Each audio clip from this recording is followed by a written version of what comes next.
Hey everyone, welcome back to princess. आज की इस वीडियो में हम लॉ डिग्री कोर्सेज के बारे में बात करने वाले हैं। दिल्ली में रह के एक अच्छी यूनिवर्सिटी से अगर आप एलएलबी एलएलएम कोर्सेज करना चाहते हैं तो वो आप किस यूनिवर्सिटी से किस एग्जाम को देके कर सकते हैं, या एडमिशन प्रोसेस क्या रह सकता है दिल्ली के कॉलेजेस का, उसके बारे में हम बात करेंगे। एज वी नो कि एलएलबी आपका दो तरीके से होता है। एक 12th के बाद 5 साल का इंटीग्रेटेड कोर्स होता है, एक ग्रेजुएशन के बाद आप 3 साल का कोर्स कर सकते हैं। सो दिल्ली की अगर हम बात करें तो DU LLB एग्जाम होता है, एंट्रेंस एग्जाम, जो कि आपको देना होता है।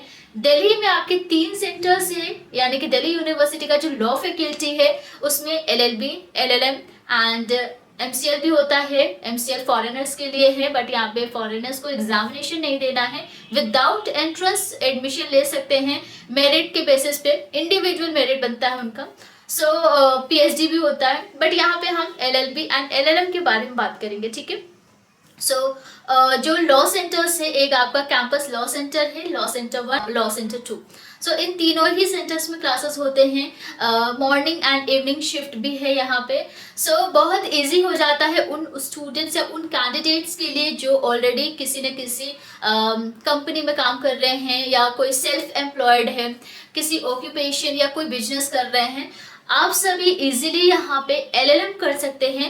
एंड LLM के लिए क्या रिक्वायरमेंट्स है, किस तरीके से आपका यहाँ पे एडमिशन होना है, वो भी हम डिस्कस करेंगे। बट बिफोर दैट, जैसे कि हम जानते हैं कि 5 साल का जो इंटीग्रेटेड कोर्स है, अगर आप दिल्ली से करना चाहते हैं तो आपको IELTS देना होता है। IELTS के थ्रू आप नेशनल लॉ यूनिवर्सिटी दिल्ली में एडमिशन ले सकते हैं। वैसे अगर किसी और स्टेट से, किसी और स्टेट के नेशनल लॉ यूनिवर्सिटी में एडमिशन लेना चाहते हैं तो उसके लिए आपको क्लैट देना होता है। क्लैट एग्जाम के through total 22 national law universities है, उसमें एडमिशन ले सकते हैं। बट अगर आप दिल्ली के नेशनल लॉ यूनिवर्सिटी में एडमिशन लेना चाहते हैं तो उसके लिए IELTS होता है। बट ये तो 5 साल का इंटीग्रेटेड कोर्स के लिए है। बट अगर आप 3 साल का कोर्स करना चाहते हैं, ग्रेजुएशन आपने किसी भी स्ट्रीम से, किसी भी सब्जेक्ट से किया है, तो उसके बाद आप 3 साल का LLB कोर्स कर सकते हैं दिल्ली यूनिवर्सिटी से, जिसके लिए आपको DU ETEC का एग्जाम देना होता है। ये एक एंट्रेंस एग्जाम है।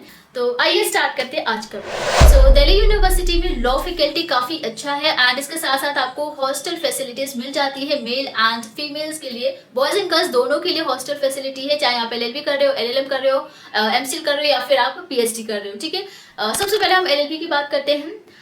LLB कोर्स करने के लिए आप ग्रेजुएट होने चाहिए, आपने ग्रेजुएशन या पोस्ट ग्रेजुएशन किया है, मिनिमम 50% स्कोर किया है। अगर आप OBC या PWD कैटेगरी में आ रहे हैं तो मिनिमम 45%, एंड SC ST के लिए 40% रिक्वायर्ड होता है एंट्रेंस एग्जामिनेशन में अपीयर होने के लिए। ऑनलाइन आपको फॉर्म फिल करना होगा। सो इसके एंट्रेंस एग्जाम पैटर्न की बात करें तो यहाँ पे आपका इंग्लिश मोड में ही एग्जामिनेशन देना है, आप हिंदी में एंट्रेंस नहीं दे सकते हैं। सो एक क्वेश्चन आपका 4 मार्क्स का होगा, 100 क्वेश्चन पूछे जाएंगे, मल्टीपल चॉइस क्वेश्चंस होंगे, एंड 1 मार्क यहाँ पे नेगेटिव मार्किंग है। 2 घंटे आपको मिलेंगे। तो चलिए देखते हैं कौन कौन से सेक्शन से क्वेश्चंस पूछे जाएंगे। इंग्लिश से क्वेश्चन पूछे जाते हैं, English language comprehension, analytical abilities, legal awareness and aptitude और जनरल नॉलेज। तो ये 4 सेक्शन से आपके LLB एंट्रेंस एग्जाम में क्वेश्चंस आएंगे। सो इसकी जो क्लासेस है वो मॉर्निंग या इवनिंग शिफ्ट में चल सकता है। कैंपस लॉ सेंटर CLC में 8:30 से क्लासेस होती है, और लॉ सेंटर 1 में 2 से 7:30, लॉ सेंटर 2 में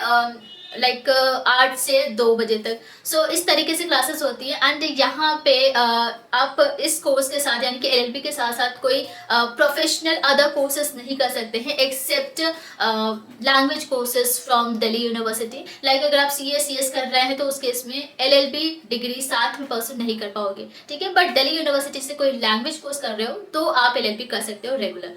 नेक्स्ट हम LLM की बात करते हैं। सो यहाँ पे 2 टाइप्स के कोर्सेज है। LLM में आप 2 साल का कर सकते हैं या फिर 3 साल का कर सकते हैं।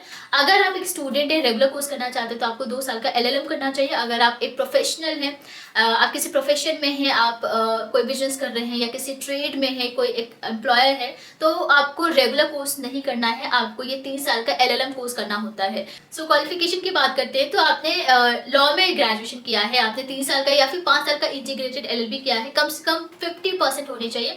अगर आप किसी रिजर्वेशन में आ रहे हैं तो कम से कम 45% रिक्वायर्ड है एडमिशन के लिए, एंट्रेंस एग्जाम में अपीयर होने के लिए। सो आपको एग्जामिनेशन देना है, इंग्लिश में ही आपका एंट्रेंस होगा, और एक क्वेश्चन 4 मार्क्स का होगा, 1 नेगेटिव मार्किंग होगी। तो लॉ फील्ड से ही रिलेटेड क्वेश्चंस यहाँ पे पूछे जाएंगे। 2 घंटे का आपका पेपर होगा और यहाँ पे सारे टॉपिक्स आप देख सकते हैं। कॉन्स्टिट्यूशनल लॉ ऑफ इंडिया से क्वेश्चन पूछे जाएंगे, law of contract, sale of goods, law of torts, ये सारी चीज़ें हैं। ठीक है, तो इंग्लिश में ही एग्जाम होगा और नेगेटिव मार्किंग है, तो ये सारे टॉपिक आपको अच्छे से कवर करने हैं। टोटल सीट्स की बात करें तो एलएलबी के लिए आप यहाँ पे देख सकते हैं कैटेगरी वाइज सीट्स दी गई है। 3465 टोटल एलएलबी कोर्स के लिए सीट्स हैं।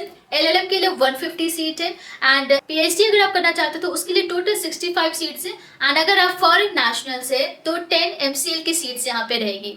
दिल्ली यूनिवर्सिटी में लॉ फैकल्टी के लिए टोटल 3 कैंपसेस हैं, campus law centre 1 and law centre 2। So in 3 campus में ही आपकी क्लासेस होंगी, फिर चाहे वो एलएलबी, एलएलएम या फिर पीएचडी कोर्स हो। ठीक है, और कोई डाउट है आपको लॉ कोर्स से रिलेटेड या फिर दिल्ली यूनिवर्सिटी के फैकल्टी ऑफ लॉ से रिलेटेड, तो अब वो आप हमसे पूछ सकते हो। और लॉ के बारे में, इसके कॉलेजेस के बारे में अगर आप जानना चाहते हो, करियर के बारे में जानना चाहते हो तो उसके लिए सेपरेट वीडियोस है, पूरा प्लेलिस्ट में डिस्क्रिप्शन बॉक्स में प्रोवाइड कर दूँगी। सो आज के लिए बस इतना ही, मिलते हैं नेक्स्ट वीडियो में। Thank you so much.